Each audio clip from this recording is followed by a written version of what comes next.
Welcome to Samba Samba. Enjoy the video.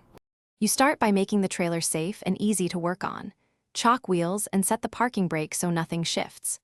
Once done, remove any dust cover or cap. Check for an accessible retaining screw or cotter pin. These often hold the lock cylinder. Apply penetrating lubricant into keyway and around the housing to loosen corrosion.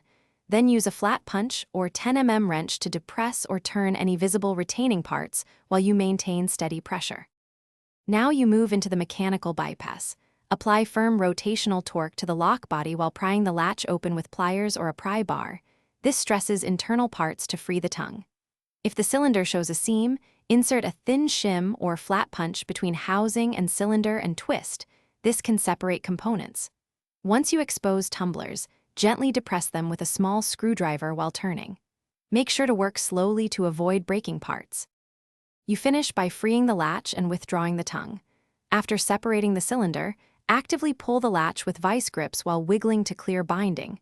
Short hammer taps can help, but don't smash components.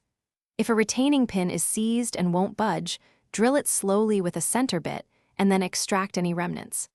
If the mechanism is jammed by rust, apply more penetrating oil and gentle heat. Make sure to replace or rekey the lock immediately after successful release.